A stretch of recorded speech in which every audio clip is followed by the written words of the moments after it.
Hi மக்களே! இன்றைக்கி கொங்கு வெள்ளை பிரியாணி எப்படி பண்ணலான்னு பார்க்கலாம் வாங்க. ஒரு மிக்ஸி ஜாரில் ஒரு கைப்பிடி அளவுக்கு சின்ன வெங்காயம், இஞ்சி, பூண்டு, ஒரு 4 பச்சை மிளகா, ஹோல் ஸ்பைசஸ் ஆட் பண்ணி பேஸ்ட்டாக பண்ணி எடுத்துகிட்டு வந்துடுங்க.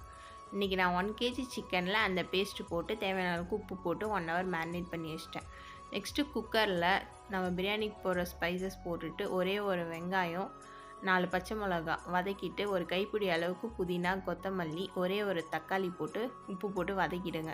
நெக்ஸ்ட்டு 2 டேபிள் ஸ்பூன் தயிர், மேரினேட் பண்ண சிக்கன் இது எல்லாத்தையுமே போட்டு நல்லா வதக்கி ஒரு ஸ்லோ குக்கில் 5 மினிட்ஸ் வச்சுருங்க. ஸோ தேவையான அளவுக்கு தண்ணி ஊற்றிட்டு அதிலே ஒரு ½ லெமன் பிழிஞ்சு விட்டுட்டு 1/2 கேஜி சீரக சம்பா ரைஸ் தான் போட்டிருக்கேன். ஸோ போட்டு ஒரு 10 மினிட்ஸ் வந்து ஸ்லோ ஃப்ளேமில் வச்சுடுங்க. 10 மினிட்ஸ் தம் விட்டுட்டு ஓப்பன் பண்ணி பார்த்தீங்கன்னா நம்மளுடைய வெள்ளை பிரியாணி ரெடி. இது கிட்ஸுக்கெலாம் ரொம்ப பிடிக்குங்க. ட்ரை பண்ணி பார்த்துட்டு எப்படி இருந்துச்சு?